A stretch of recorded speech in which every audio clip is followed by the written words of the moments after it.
Hi, everyone. Welcome to Mini Scroll, the daily internet culture podcast bringing you the biggest stories from social media, the creator economy, and the digital space every Monday through Thursday.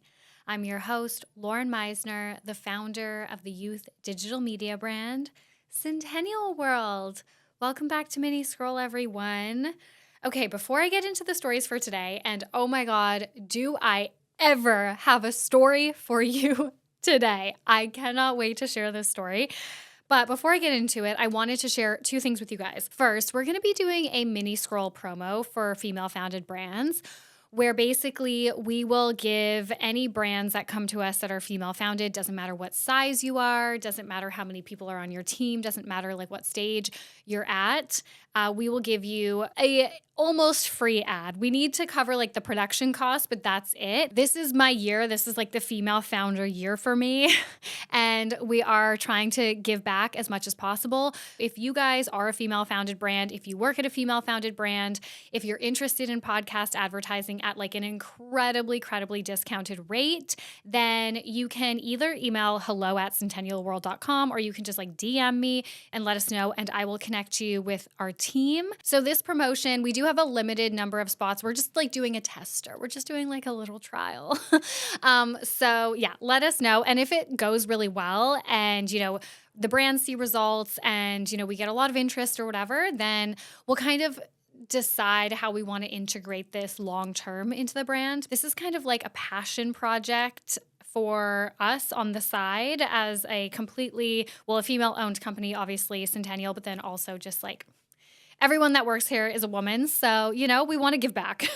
Okay, the next thing that I wanted to say is I've been getting some questions about like my talk next week and if it can be live streamed. So it will be live streamed. So I didn't actually say what I'm doing. So I am speaking at Web Summit in Doha next week, and I'm going to be moderating a panel on the future of media consumption. I met with the panelists last night at midnight, because they're on a different time zone and I had to be accommodating. Being in Sydney, you're always on like the most rogue time zone over here. But no, it is going to be so good. So there is a live stream available for every single panel and speaker. However, you don't get the link until I think the day of. So I might put it in the community tab on YouTube, but I also think it might be like the middle of the night for you guys. But if anybody is interested, I think I'll try and remember to put the link up like somewhere for you guys. Okay. Let's get into the stories. I'm just going to go head first into the big story because I am sure a lot of you guys are here for that story. The first story that I have for you guys is that Twitter famous Tradwife, Patriarchy Hannah, aka Harmonized Grace, has been exposed as a fraud. You guys, we were only sent this story today. Like, I'm not kidding, like 2 hours ago. We were like, what is going on here? And for Annabelle and I, we were locked the fuck in. Like, this was our Super Bowl. We were like, this is literally everything that we care about at Centennial. Like niche internet drama, like citizen journalism exposés, trad wives, fraud, like it has everything. Okay, so for context, Patriarchy Hannah presented herself as a trad wife who was raising 14 children. She also said she had a husband named Tony who owned a construction company.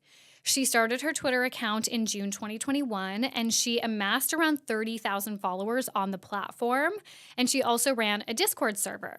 So, like I said, she was kind of like Twitter famous in this very specific niche of like patriarchy first trad wife women. To be honest, we had not heard about her until this all broke. So much of this information that we learned has been taken from like various subreddits with a focus on tradwives and snarking about them. So definitely like keep that in mind. There might be some details that are not fully fleshed out, but for the most part, I think we're pretty good here. Okay, so as one user explained, quote, Patriarchy Hannah has been around for years and pretended to be your typical homeschool mom, except with 14 kids. She says her husband, Tony, is a black felon who has been reformed, and they have adopted and fostered many children, some of whom are also black. Note that this is not possible. Felons cannot foster nor adopt. Hannah claims her husband, Tony, bought a town and named it after himself, like a literal town called Tonytown. Tonytown! Tonytown! I was like laughing so hard I had tears in my eyes when I was reading Tonytown. So this seemingly all went viral. It's been hard for us to kind of figure out the source of how this came to be. It seems like there were just a lot of inconsistencies, and people who followed her started to talk about it. And then this one ex-user, Ryan Duff, shared an entire thread. Like, he dug into it, and then he shared an entire thread exposing all of this. In this thread, Ryan goes through a number of like sketchy instances that tipped off users to Hannah's lies. Through the thread, he went through different official records and used reverse image search to validate his claims. I'm not going to go through all of his discoveries, but the first one he mentions is a house that Hannah claimed was built by her husband, Tony. According to Ryan, the property records confirm it was built by a woman and her sister in 2020. Ryan also detailed a number of connections between Hannah and a 37-year-old woman named Jennifer Bays. For example, Hannah had shared an address at one point that, through property records, could be linked to Bobby and Joe Lynn Bays, Jennifer's parents. Quote, she also shared a picture in her Discord, which just happened to match the Zillow pictures for that address, Ryan wrote. On top of this, Hannah would frequently refuse to video call people and fans that she had met online. According to Ryan, quote, at one point, those close to her asked for proof of who she was, and she provided a photo. Unfortunately, the photo she provided was pulled from someone else's Facebook profile. The profile in question was a woman named Allison Brown. Okay, so to make matters worse, Allison had met Jennifer in real life, and they were friends for a time, and I did see somebody say that they met in jail, but we were not able to confirm if they actually met in jail. But regardless, they apparently did know each other in real life, despite how they met. So Hannah, aka Jennifer, met Allison in real life, and when she would be asked online for photos of herself or like proof that she was real or whatever, she would allegedly send Allison's photos, and apparently this was working because Allison did not have Twitter or X. And so, yeah, she was unaware that she was basically being catfished. Ryan also looked into the death of Hannah's grandmother, which was the same day that Jennifer's grandmother passed away. Quote, in September, Hannah's grandmother passed away. As it turns out, it is the exact same day Jennifer's grandmother passed away. In Jennifer's grandmother's obituary, there is a mention of a Haiti Education Foundation as a place to send donations. Hannah joked about this in Discord. The obituary also clarified some details on the family. It confirms that Bobby and Joe Lynn Bays are the parents of Jennifer. It also clarifies that of the 4 grandchildren that Jennifer is included in, there are only 3 great-grandchildren. So looking at the obituary, Ryan therefore concluded that Hannah, aka Jennifer, did not have 14 kids and was not married. Now, according to various social media users/creators who spoke to Allison, Jennifer did have so remember, Allison and Jennifer met in person, possibly in jail. Jennifer did have a boyfriend named Tony at the time. However, he died of an overdose years prior, apparently. So I guess the name Tony was real. That was like her partner at one point, but he was dead. And some people are saying that she was using like Tony's likeness and like identity, I suppose, and using it as like her husband who built Tony Town. Okay. Are you following? And like I said, this rumor that Jennifer and Allison met in jail, like a lot of users on social media maintain that she was arrested and in jail at some point, because in 2011, there's a newspaper clipping that is like going around on X that a 24-year-old woman named Jennifer Bays had been arrested for identity theft. So I assume that's like where the connection is coming from, because obviously this woman, well, not obviously, allegedly, this woman is, committing identity theft with a few people here. I don't actually really know what constitutes as like identity theft, but she is like catfishing with people. And so, yeah, this is not something that Ryan revealed in his thread, but this is something that seems to be a very like well-known thing on social media, that she allegedly went to jail at some point. After all this started going viral, the Patriarchy Hannah account was deleted, but it has since come back online. So Hannah or Jennifer or whoever this person is, she first started defending herself against the allegations, retweeting posts seemingly by friends, quote unquote, saying that they had FaceTimed her and seen pictures. But Jennifer has since issued an apology to her followers. So on February 18th, she wrote, "I just want to say that I am sorry for the lies I told and the hurt I caused. I never intended for this account to become as big as it did. And once things started snowballing, I enjoyed the relationships I'd built and didn't know how to put it to an end." or how to put an end to it. It was wrong of me. I have repented for this behavior and will not be back on X. I'm sorry to everyone I hurt with my lies. Some things that have been said are true and some things are wildly inaccurate, but I don't see a point in sorting it all out. The bottom line is that I am not who I presented myself to be. I'm not going to be giving my reasons for why I started because I am not looking for sympathy here. It was wrong, and I humbly hope that you can all find it in your hearts to forgive me for the future. And then she continued and explained what prompted her to create this account. This is the last thing I have to say. This account will be deactivated for the last time tomorrow, as in tomorrow, tomorrow. Like literally our time tomorrow, it will be deactivated, she says. I want to start by saying again how deeply sorry I am for lying and for the hurt that I have caused people. When the original Hannah profile got started, it was just something fun with a friend and I. It got out of hand, and then Patriarchy Hannah came about. At one point, there were 4 of us running the account. We meshed together different aspects of our lives, and that became the character. As I grew in my Christian walk through being on Twitter, actually, I became increasingly convicted but had no idea how to end it because I was attached to the relationships I had formed when I started doing spaces and such. I am sorry. I know people were hurt by this. It was never my intention. Please know that I am praying for the people I have hurt, and I hope that one day you can forgive me, which doesn't mean letting me back into your lives, obviously. Okay, so Hannah's whole thing, right, aside from pretending to have like 14 kids and a husband that builds towns and things like that, is, she was like very vocally like pro-patriarchy, anti-feminism. She was helping kind of spread that really damaging conservative messaging across the internet, but like to groups of women. And I have watched a few different videos and content from women that followed her or that are in those spaces and are like talking about her being exposed and how this is like damaging. They're saying that the women who were putting her on this pedestal and using her as an example of this model tradwife, this model woman that has so many children and that like puts her husband first, it was all fake, which I find really like interesting because in general, like the standards that these women are holding themselves to are so deeply unrealistic. Like, of course it has to be fake.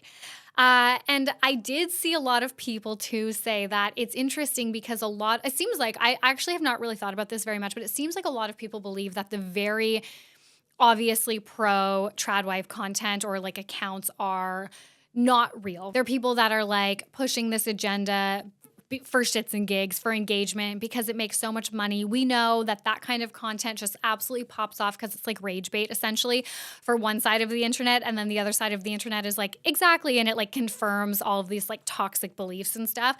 So anyways, it's a very high engagement niche, and so there is this kind of pervasive belief that a lot of people that have these accounts or a lot of these accounts are not actually led by the people who claim to lead them.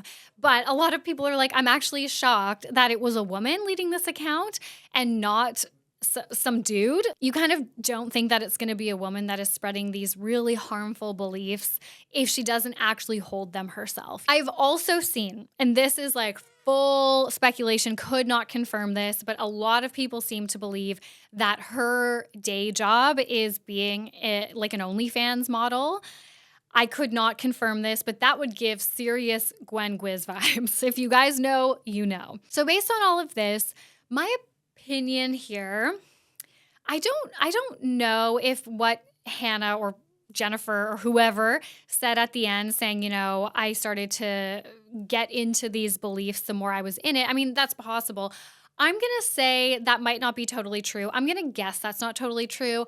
I feel like what happened here is it was a woman trolling maybe, or a group of people, as she said, kind of trolling and seeing if they could build out this like really larger than life caricature of a tradwife. She has like 14 kids. Her husband built a town and named it after himself, Tony Town. Like, this doesn't sound real. Like, this doesn't sound real, So I wonder if this was kind of like a troll to see how far they could push it and see how many followers they could get and see how many people who believe in this kind of ideology would actually believe it, would like follow and believe something that felt so obviously out there.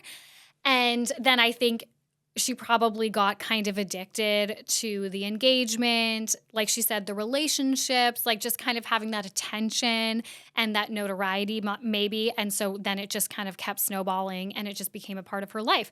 It reminds me of Sweet Bobby. Like Sweet Bobby was really damaging to a select few people, it seemed, whereas this was more like spreading like really toxic messaging en masse.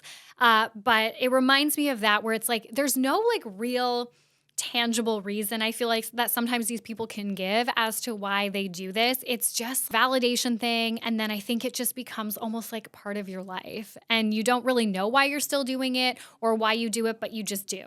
That's my theory here. Like I said, this all just happened like right before I started recording. So I haven't had enough time to like sit with this and process and really consider like what this means on a broader scope for like internet culture, the patterns that we're seeing online in politics, how polarizing everything's becoming, how this type of ideology online is becoming more and more popular. And yeah, I'm not totally sure where all of that lands, like where I land on all of that, but that is a summary of the Patriarchy Hannah expose and how she is apparently allegedly a woman named Jennifer Paytas who has no children.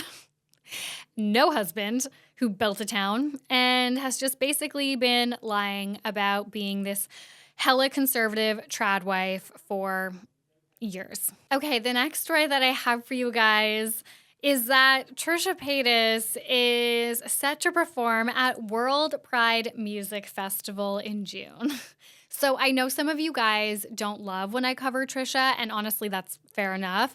But I think when there's big moments like this, I will cover her in the context of like internet culture and like the creator economy. But like I do understand why it rubs some people the wrong way. So Trisha will be performing at World Pride Music Festival in Washington, D.C. in June alongside, this is a big deal because alongside Jennifer Lopez, Troye Sivan, RuPaul, Tinashe, Grimes, Zed. Like, what the hell? Trisha and Jennifer Lopez performing at the same festival, both on the lineup poster, is actually insanity. Like, I think if you told me 5 years ago that this is where Trisha would be, I would have never believed you in a million trillion years. Like, I'm not even kidding. It's so wild. And I need to show you guys this because while I was recording just now, I heard something at the door, at the studio door, and I was like, oh my God, who is about to try and come in? And then this paper just slid under my door from Annabelle. She wrote, Trisha dropped an EP, should include in mini heart. So I guess she just dropped an EP and she was like, I want you to mention it when you talk about her performing. Okay, so apparently she just dropped an EP. That's basically all I have to say about that, but I thought it was actually wild that her name is on this lineup of like genuine music performers. It's wild. Okay, so the last story that I have for you guys is that the Reddit paywall is going to be implemented this year. It has been confirmed. So Annabelle saw this story yesterday after she recorded, and it just felt so relevant. Like we couldn't wait until we're back for her to cover it. But Reddit CEO Steve Huffman has confirmed in a pre-recorded Q&A that Reddit will be implementing paywalls on certain subreddits at some point this year, 2025. This was first suggested last year as a way for Reddit to diversify and increase its revenue. Now, on this same call, Huffman also suggested other ways the platform is considering diversifying its revenue, like introducing a marketplace for users to purchase products through the platform. Like we need more e-commerce. Like every single social media platform is just turning into, Reddit's not really a social media platform, but it's like a community platform. Like I love Reddit. It's like my favorite. And everything is just turning into this commercialized freaking like capitalist hellscape where we're just expected to just buy.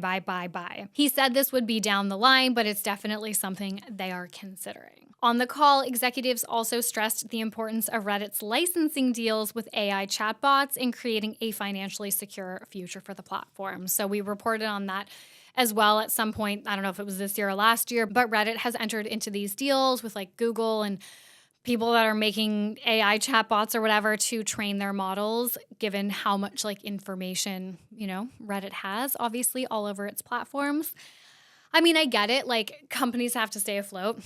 I get it. I understand sometimes you just need to sell out a little bit because you just need to like get by. But I don't know, paywalled subreddits just feels like the antithesis of like the platform in general. Like it feels like the absolute antithesis of like the culture of the platform, of like why the platform was created in the first place. I don't know. What do you guys think about that? And would you pay for a paywalled subreddit? I guess it depends on like what the subreddit was. If I was like really passionate about that thing, maybe. But I don't think there's any subreddit that I can think of right now that I would willingly pay for. I don't know. Anyways, guys, that's it for Mini Scroll today. Thank you so much for listening. I love you guys. Please rate, review, and subscribe. We're trying to get to 1,000 Spotify star ratings. And yes, I will not talk to you next week because I will be off doing founder girl shit, but there will be a deep dive tomorrow and it is very long. So it is a big, I'm sorry, and thank you for being patient with us. But we will talk to you when I'm back first week of March. But yes, there will still be a big deep dive for you guys tomorrow. Okay, bye.